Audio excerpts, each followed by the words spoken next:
ప్రపంచంలో యువత ఏం కోరుకుంటుంది? 1990 తరువాత ప్రపంచం ఒక అన్ప్రెసిడెంటెడ్ మార్పుకు లోనైంది. ఏకధ్రువ ప్రపంచం ఏర్పడి మార్కెట్ సామ్రాజ్యం కింద మారి గ్లోబలైజేషన్, ప్రైవేటైజేషన్, లిబరలైజేషన్ పేరుతో ప్రపంచంలోని షావుకారులకి మొత్తం సంపదను దోచిపెట్టే కార్యక్రమం మొదలైంది. దాని ఫలితంగా పేదవాళ్ళు మరింత పేదవాళ్ళు అయ్యారు, ధనవంతులు మరింత ధనవంతులయ్యారు. ఈ రకమైన పరిస్థితిని ఈ భూమి భరించలేదు. అలాగే మానవ సంపద ఎంతైతే నిర్మించబడిందో ఇంతకాలం, అందులో దాదాపు 3/4 ఆయుధాల కింద మేటలు పడింది. కొన్ని వేల అణ్వాయుధాలు పోగుబడి ఉన్నాయి. ఇదంతా share waste of human energy. మానవుల యొక్క సంపద వృధా చేయటం అంటే దీన్ని అంటారు. ఈ కాలపు యూత్ అంటే 1990 తర్వాత, మరీ చెప్పాల్సి వస్తే 2000 తర్వాత పుట్టినటువంటి యువత ఏం ఆలోచిస్తూ ఉంది? వీళ్ళు యుద్ధాలను కోరుకోవడం లేదు. శాంతియుతంగా ప్రశాంతంగా బతకాలని, తమ యొక్క శక్తి సామర్థ్యాల ఆధారంగా, తమ యొక్క విద్య ఆధారంగా సౌఖ్యంగా బతకాలని, ప్రశాంతంగా బతకాలని కోరుకుంటుంది తప్ప యుద్ధాల పేరుతో చచ్చిపోవాలని కోరుకోవటంలా. మతం, దేవుడు వీరింటికి అవినాభావ సంబంధం ఉంది. చాలా కాలం క్రితం మతము, దేవుడు రాజ్యంతో పాటు కలిసి ప్రయాణం చేసినాయి. ఐరోపా అనుభవాల్లోంచి మొత్తాన్ని రాజ్యంలోంచి విడదీయాలి అని ఒక పని జరిగిన తర్వాత ఈ కాలపు యూత్ పరిపాలనకి, రాజ్యానికి సంబంధం ఉండాలని కోరుకోవడం లేదు. అంతేకాకుండా ఇంకా గట్టిగా మాట్లాడాల్సి వస్తే మాకు మతంతో పని ఏముంది అంటున్నారు, మాకు కులంతో పని ఏముంది అంటున్నారు, మాకు దేవునితో కూడా పని ఏముంది అంటున్నారు. మనిషి ఏ పని చేయాల్సి వచ్చినా తనంతట తనే చేసుకోవాలి తప్ప వాటిల్లో ఏ ఒక్క పని దేవుడు చేయటం లేదనేది నిత్యజీవిత అనుభవం. సర్వశక్తి సంపన్నుడు, సర్వాంతర్యామి అయిన దేవునికి మానవుడితో పని ఏముంది? ఆ విధంగా ప్రపంచవ్యాప్తంగా మా జీవితంలో మతం యొక్క ప్రమేయం అక్కర్లేదు, దేవుని యొక్క ప్రమేయం అక్కర్లేదు అనేవారి సంఖ్య పెరుగుతూ ఉంది. అయితే వాళ్ళెవరూ దేవుణ్ణి నమ్మే వాళ్ళతో తగాదాలు పెట్టుకోవడానికి సిద్ధంగా లేరు. కలిసిమెలిసి జీవించాలని అనుకుంటున్నారు. మతాలు వేరైనా, సంస్కృతులు వేరైనా, భాషలు వేరైనా, వారు ప్రార్థించే దేవుళ్ళు వేరైనా, ఈ భూమి మీద కలిసి జీవించడమే సరైందని యూత్ భావిస్తున్నారు. గౌరవాన్ని కోరుకుంటున్నారు. వాళ్ళు చిన్నవాళ్ళ, పెద్దవాళ్ళని సమస్య కాదు. కొన్ని షాపింగ్ మాల్స్లో కానీ, హాస్పిటల్స్లో కానీ ఆడపిల్లలు కూడా తక్కువ వయసులో నుంచి పనిచేయటం మొదలెట్టారు. ఒకప్పుడు ఆడపిల్లలు ఇళ్లలోంచి బయటికి పంపించేవాళ్ళు కాదు. ఈరోజు వాళ్ళు కూడా సంపాదిస్తే తప్ప కుటుంబాలు నడవలేని పరిస్థితి వచ్చినాయి. వాళ్ళకి చిన్న చదువు ఉందా, పెద్ద చదువు ఉందనే దాంతో నిమిత్తం లేకుండా వాళ్ళు గౌరవాన్ని కోరుకుంటున్నారు. పెద్దలను పడేవాళ్ళు ఆర్టిఫిషియల్గా మా గౌరవం ఇవ్వాలని కోరుకుంటే దాన్ని వాళ్ళు గుర్తించడం లేదు. ఎవరైనా పవర్ ఉన్నవాళ్ళు, బలం ఉన్నవాళ్ళు తమ బలాన్ని ప్రదర్శించి ఎదుటి వ్యక్తులు తనకంటే చాలా చిన్నవాళ్ళు అనే భావం కలిగేటట్టు చేయాలనుకుంటే ఆ బలం నిజంగా బలం కాదు, అది బలహీనత మాత్రమే అని ఈనాటి తరం ఆలోచిస్తూ ఉంది. ఈక్వాలిటీ కోరుకుంటుంది, సమానత్వాన్ని కోరుకుంటుంది. జాతులు, భాషలు, సంస్కృతులకి సంబంధం లేకుండా సమానత్వం కోరుకుంటుంది. స్త్రీ పురుష సమానత్వం కూడా కోరుకుంటున్నారు. ఒకప్పుడు స్త్రీలు చదువుకోవడానికి వీల్లేదని చెప్పిన మతాలు ఉన్నాయి.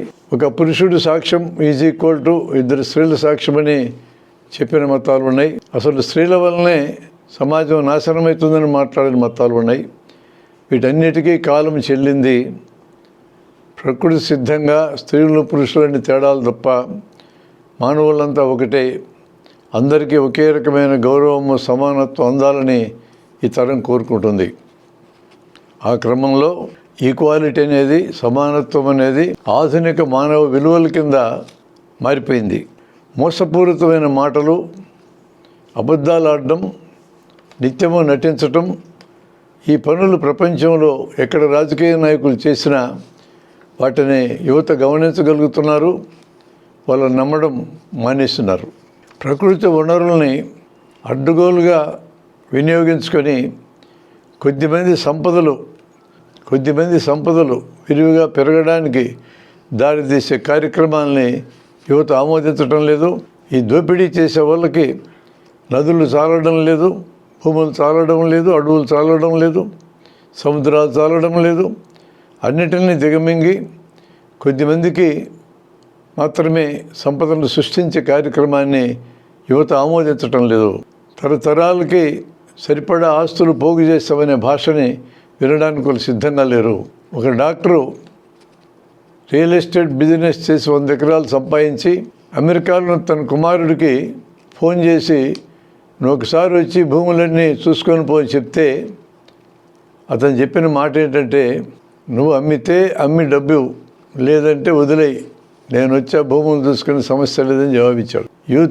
యువత తామంతట తాము కష్టపడి సంపాదించుకొని అలా సంపాదించుకోవడంలో ఉన్న థ్రిల్ ఏందో ఎక్స్పీరియన్స్ చేయాలనుకుంటున్నారు తప్ప తల్లిదండ్రులు తాతలు మూటలు కట్టిస్తే తీసుకొని వాటిని అనుభవించి మాత్రమే జీవించాలని కోరుకోవటం లేదు. అది సహజమే కూడా. ప్రతి ఒక్కరికి తన మొదటి జీతం ఇచ్చిన కిక్ అనేది చాలా అద్భుతమైన ఎక్స్పీరియన్సు. అలాంటి కిక్ యూత్ కూడా కోరుకుంటుంది.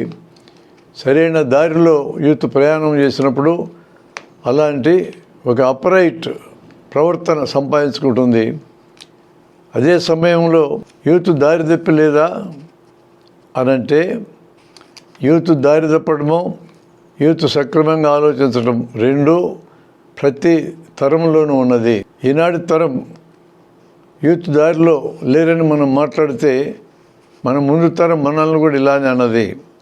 కాబట్టి తరాలంతరం అర్థం చేసుకోవడంలో తేడా ఎలకాలం ఉండేదే. ప్రతి ఎపోక్లోనూ ప్రతి యుగంలోనూ సరిగా ఆలోచించే యువత, దారిదెప్ప ఆలోచించే యువత, అది యువతకే పరిమితమైన అంశం కాదు. స్త్రీలకి, పురుషులకి, మతాలకి, కులాలకి, ప్రాంతాలకి అన్నిటికీ సంబంధించి వాడచ్చు ఈ వాక్యాన్ని. సరిగా ఆలోచించేటోళ్ళు, తప్పుగా ఆలోచించేటోళ్ళు అన్ని చోట్ల ఉంటారు.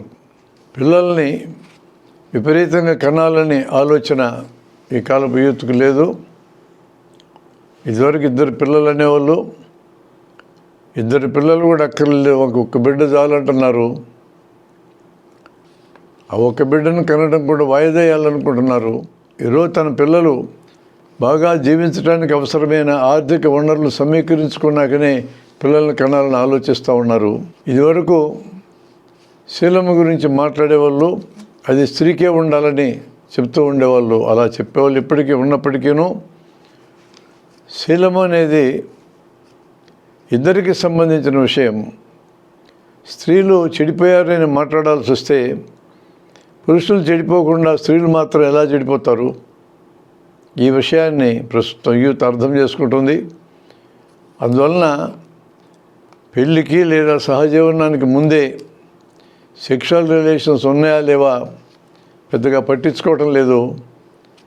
పెళ్ళైన తర్వాత లేదా కలిసి జీవించడం మొదలెట్టిన తర్వాత ఒకరికొకరు నమ్మకంతో నిజాయితీతో ఉంటే చాలైన దగ్గరికి వచ్చారు.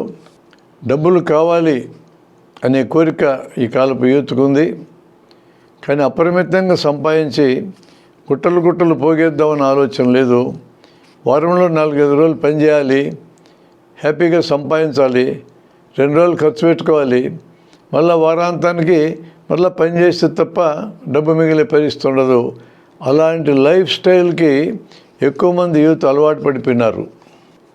విత్ ఆల్ దిస్, ఇవన్నిటితో పాటు మొత్తం సమాజంలోనే అది సాధారణ వ్యక్తులు కానీ సమాజాన్ని నడపాలనుకునే రాజకీయాల్లో లేదా సంస్థల్లో పనిచేసే వ్యక్తులైనా కానీ ఈగో అంటే అహం అనేది బలమైన పాత్ర నిర్వహిస్తూ ఉంది. గుర్తింపు కావాలి అనేది కూడా బలమైన పాత్ర నిర్వహిస్తూ ఉంది. ఎవరైనా తబ్బడితే సహించలేని తలం కూడా బలంగానే ఉన్నది. ఈ మూటి గురించి సహేతుకమైన అండర్స్టాండింగ్ ఒక పద్ధతిలో యువత నిర్మించుకోవడానికి ప్రయత్నం చేస్తూ ఉన్నది.